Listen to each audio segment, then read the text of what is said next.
Good morning बच्चों। तो class 10th के मैथ में हम लोग पढ़ रहे थे एक्सरसाइज जो था आपका 6.3 और 6.3 एक्सरसाइज में हम लोग क्वेश्चन नंबर 9 तक पढ़ चुके थे। आज इसका क्वेश्चन नंबर 10 हम लोग देखेंगे। क्वेश्चन नंबर 10 में आपको फिगर नहीं दिया गया है, इसलिए जैसा आपको सवाल में कहा जा रहा है उस हिसाब से आपको फिगर ड्रॉ करना है। यहां पर हमने आपके लिए फिगर ड्रॉ किया है। यह दो त्रिभुज बनाना है। इसमें दिया गया है कि CD और GH क्रमशः कोण ACB और कोण EGF के समद्विभाजक हैं तथा त्रिभुज ABC समरूप त्रिभुज FEG है। तो आपको ABC और FEG ऐसा दो त्रिभुज बनाना है जो एक दूसरे के समरूप है, यह दिया गया है। और साथ में ACB जो कोण है इसका समद्विभाजक खींचना है CD। ध्यान से देखिए, यहां CD समद्विभाजक कोण ACB का खींचा गया है। और EGF जो आपका कोण बन रहा है उसका समद्विभाजक है GH। यह GH समद्विभाजक इसका खींचना है। और यहां से जो आप देख रहे हैं कि ABC और FEG समरूप हैं, इसी हिसाब से आपको ABC का जो क्रम है और FEG का जो क्रम है, इसी क्रम से आपको त्रिभुज का निर्माण करना है। और जब जहां एंगल बन रहा है उस एंगल का समद्विभाजक आपको खींचना है। कोण समद्विभाजक का मतलब है कि यह जो एंगल ACB बन रहा है इसको यह CD समद्विभाजित करता है, अर्थात ये कोण ऊपर वाला और ये नीचे वाला दोनों कोण बराबर होगा। उसी प्रकार यहां ये दोनों कोण आपस में बराबर होंगे। यह समद्विभाजित कर रहा है, दो बराबर भागों में कोण को बांट रहा है। तो यानी कि कोण ACD बराबर होगा कोण BCD और यहां FGH बराबर कोण होगा EGH। तो आपको यह दिया गया है, तो आपको दर्शाना है यानी प्रूफ करना है। तीन चीज को प्रूफ करना है। पहला प्रूफ करना है CD बटे GH बराबर AC बटा FG। दूसरा कि त्रिभुज DCB समरूप है HGE के। और तीसरा कि त्रिभुज DCA समरूप है HGF के। तो सबसे पहले सवाल यहां तक जो आपका है, आप ज्यामिति में ध्यान देंगे। पहले भी हमने आपको बतलाया था कि क्या दिया हुआ है और क्या प्रूफ करना है, इस पर बारीक नजर हमको रखना है। यह वह चीज है जहां से हमको स्टार्ट लेना है, जहां से हमको चलना है। यह आपका आधार है, बेस है। और जो गंतव्य है, जहां तक आपको जाना है, वो ये दिया हुआ है कि यहां तक आपको लाना है। ये सारा चीज ये आपको प्रूफ करना है। तो आप दोनों को ध्यान में रखेंगे। अब आपको जो पहला सिद्ध करना है वह क्या सिद्ध करना है, देखिए CD बटे GH। ये फिगर में देखिए CD बटे GH बराबर AC बटा FG। अब आप जैसे ही इसको देखते हैं तो आपको ध्यान में आना चाहिए ये भुजा और ये AC और FG ये किस त्रिभुज के भुजाएं हैं। तो आप देखते हैं कि ऊपर वाला जो छोटा त्रिभुज बन रहा है उस त्रिभुज के भुजा है जिसको समानुपाती सिद्ध करना है। और यहां पर जो है प्रूफ क्या करना है, DCB समरूप HGE, DCB और समरूप HGE। यहां पर आपको नीचे वाला त्रिभुज जो है उसको समरूप सिद्ध करना है। और तीसरा में क्या सिद्ध करना है, DCA समरूप HGF। ये आपका ऊपर वाला त्रिभुज ही इसमें समरूप करना है। तो आप यहां पर जैसे ही इस पर ध्यान देंगे कि क्या सिद्ध करना है, तो आपको यहां पर 1 और 3rd, फर्स्ट और थर्ड में एक रिलेशन दिखेगा। मतलब यह दोनों एक साथ सिद्ध होंगे क्योंकि दोनों में ऊपर वाला त्रिभुज DCA और HGF का काम पड़ेगा। अब आपको दिया हुआ क्या है वहां से हम स्टार्ट लेते हैं। आपको दिया हुआ था कि त्रिभुज ABC और त्रिभुज FEG आपस में समरूप है। और यह सवाल जो है कोण के आधार पर बनेगा, क्योंकि भुजा के विषय में कुछ बताया नहीं है कि भुजा समानुपाती है या नहीं। तो आप कोण के आधार पर चलेंगे। ये दोनों त्रिभुज समरूप है, तो समरूप त्रिभुजों के कोण जो होते हैं वो बराबर होते हैं। तो समरूपता का जो गुण है कि उसके कोण बराबर होते हैं समरूप त्रिभुजों के, उसका प्रयोग हम लोग करेंगे कि ABC और FEG जो दो त्रिभुज है, बड़ा वाला त्रिभुज ABC और FEG, ये दोनों समरूप है तो उसके तीनों कोण को हम जो है बराबर कर सकते हैं। तो पहला कोण जो है एबीसी का कोण ए है वह कोण एफ के बराबर होगा। ए जो है वह कोण एफ के बराबर होगा, तो ए बराबर हम लिख देंगे कोण एफ। फिर जो है कोण बी जो है यहां पर इसका दूसरा कोण वह कोण ई के बराबर होगा, यहां पर बी बराबर ई। और तीसरा जो आपका है कि कोण ए सी बी, ये वाला जो कोण है इसको हम सी नहीं लिख रहे हैं क्योंकि यहां सी पर कई कोण बन रहे हैं, इसलिए सी को हम पूरा लेकर लिख रहे हैं कि ए सी बी बराबर है कोण एफ जी ई। यह तीनों जो रिजल्ट है वह समरूपता से निकला है, क्योंकि त्रिभुज समरूप होते हैं तो उसके सभी संगत कोण आपस में बराबर होते हैं। अब आपको जो है इसको इक्वेशन 1 इसको इक्वेशन 2 मानना है। अब जब ACB बराबर है FGE के और साथ में यहां दिया है कि CD और GH क्या है, वह समद्विभाजक है, तो समद्विभाजक होने के कारण जब आपका ACB बराबर FGE है तो उसका आधा कोण भी बराबर होगा। जैसे मान लिया जाए दो बच्चों को 10-10 रुपया दिया गया और फिर कहा गया कि इसका आधा आधा पैसा हमको दे दो, तो 10 का आधा वो भी 5 रुपया देगा, वो भी 5 रुपया देगा, तो 10 यदि दोनों का बराबर है तो उसका आधा जो होगा वह भी बराबर होगा। तो ये चूंकि ACB और FGE बराबर है इसलिए दोनों का यदि हम आधा कर देंगे तो वह दोनों भी आपस में बराबर होंगे। तो ACB का आधा और FGE का आधा।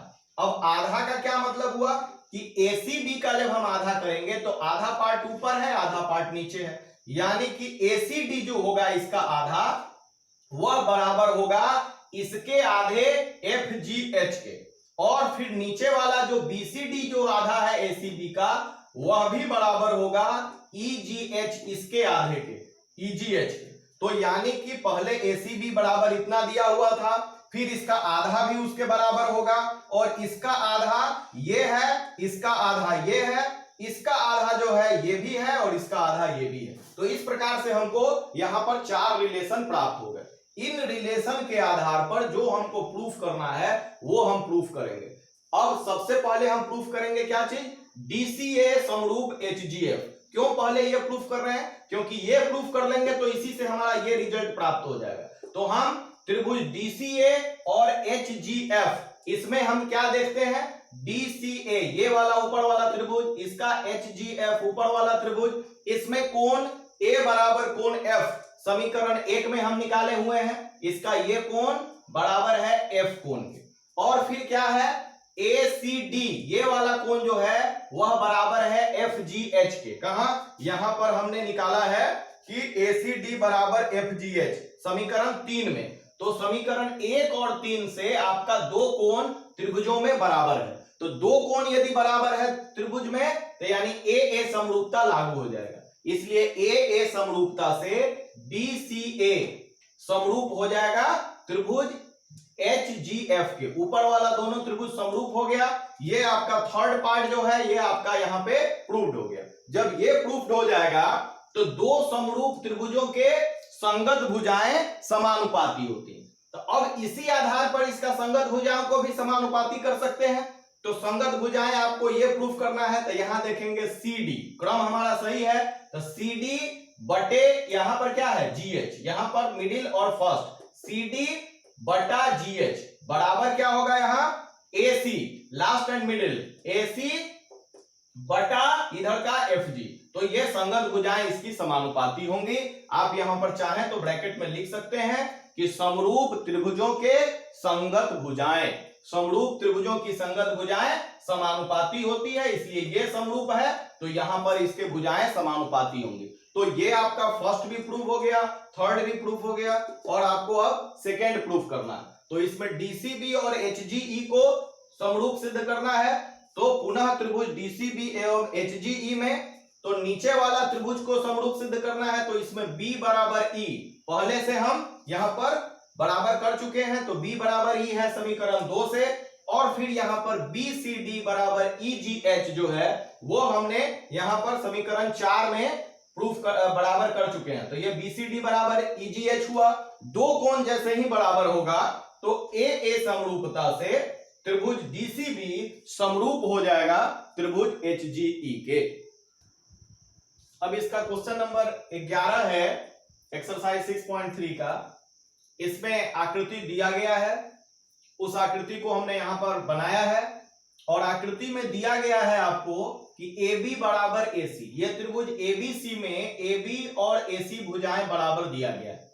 साथ में दिया गया है कि AD जो है BC पर लंब है, AD परपेंडिकुलर टू BC, और EF जो है AC पर लंब है। ये आपको दिया गया है और सिद्ध करना है कि त्रिभुज ABD समरूप है त्रिभुज ECF के। ABD ECF के समरूप है। तो आपको समरूपता सिद्ध करने के लिए जो दिया गया है वहां से आगे चलते हैं। तो आपको त्रिभुज ABC में AB बराबर AC दिया गया है। AB और AC आपको बराबर भुजाएं दी गई। आपको पहले भी हम बता चुके थे और क्लास 9th में आपने पढ़ा है कि किसी भी समद्विबाहु त्रिभुज में यदि दो जो बराबर भुजाएं होती है उसके सामने का कोण भी बराबर होता है, या कोण बराबर रहने पर उसकी सम्मुख भुजाएं बराबर होती है। तो यहाँ AB बराबर AC है तो उसके सामने का कोण B बराबर हो जाएगा कोण C के। तो कोण B बराबर कोण C हो गया। और इसी के साथ अब आप इसको आसानी से प्रूफ कर सकते हैं कि ABD समरूप ECF। तो ABD और ECF में क्या क्या मिला आपको? पहला चीज कि जो ADB कोण है, ADB और EFC कोण है, तो ADB कोण जो है वो 90 डिग्री परपेंडिकुलर होने के कारण है, और यहां पर EFC कोण भी जो है यहां पर परपेंडिकुलर है, यानी वो भी 90 डिग्री का कोण है। तो एक कोण बराबर हुआ। दूसरा चीज यहां से हमको प्राप्त होता है कि इसका ABD कोण जो है और इसका ECF कोण जो है, तो ABD कोण यहां बन रहा है, यहां देखिए ABD कोण, और फिर यहां ECF कोण जो बन रहा है यहां पे देखिए, ये दोनों कोण पहले ही हमने B बराबर C प्रूफ कर चुके थे, इसलिए ABD बराबर ECF। ये नाम बदल गया है, ये कोण B कहिए या इसको ABD कहिए, इस कोण को C कहिए या ECF कहिए, बात बराबर है। तो यानी ये कोण भी बराबर है। तो दो कोण आपका त्रिभुज में बराबर हो चुका है, संगत कोण, इसलिए AA समरूपता कसौटी से त्रिभुज ABD समरूप होगा त्रिभुज ECF के। तो ये आपका प्रूफ हो गया। अब क्वेश्चन नंबर 12 देखा जाए। इसमें भी आपको फिगर दे दिया गया है। इसमें दिया गया है कि त्रिभुज ABC और PQR के भुजा जो है ABC का AB वह PQR के भुजा PQ के समानुपाती।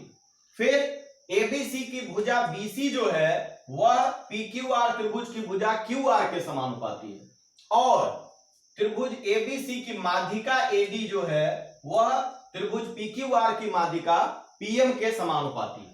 अब इसको हम मैथमेटिकल टर्म में इसको समानुपाती का मतलब क्या होता है बटा में लिखते हैं, यानी AB बटा PQ बराबर BC बटा QR बराबर AD बटा PM, यानी समानुपाती का मतलब है कि सबका अनुपात बराबर है। तो ये हम लिख लिए हैं जो दिया हुआ था प्रश्न तो उससे, और यहां पर ये दिया गया है कि AD और PM जो है क्रमशः त्रिभुज ABC और PQR की माध्यिकाएं हैं। तो सबसे पहले यहां जो माध्यिका पद आया है, इस माध्यिका पद को आप लोग समझिए, माध्यिका का क्या अर्थ होता है, ध्यान से समझिए, और यदि नोट करना चाहते हैं तो आप नोट कर लीजिए कि किसी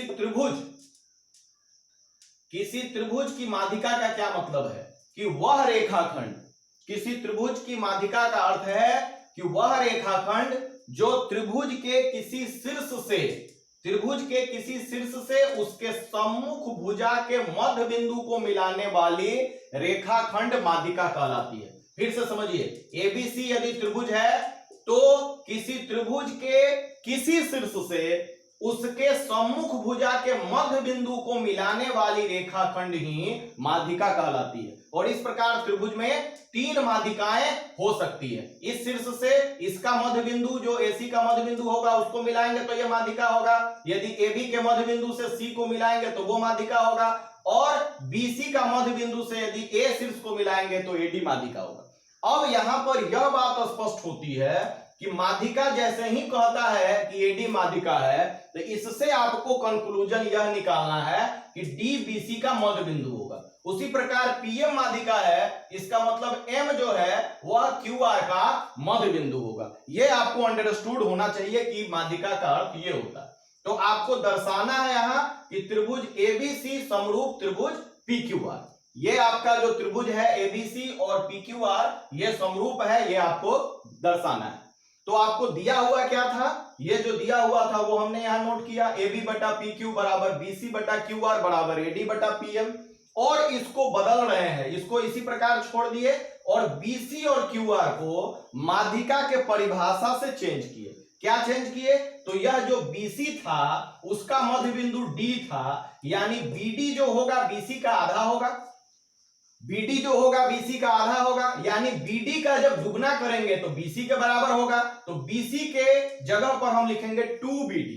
उसी प्रकार MQR का मध्य बिंदु था, यानी QM QR का आधा होगा, यानी QR को हम लिखेंगे 2QM, क्योंकि QM का दुगना करने पर आपको QR प्राप्त होगा। तो ये यहां पर चेंज किया और इसी प्रकार से इसको उसी तरह से उतार दिया।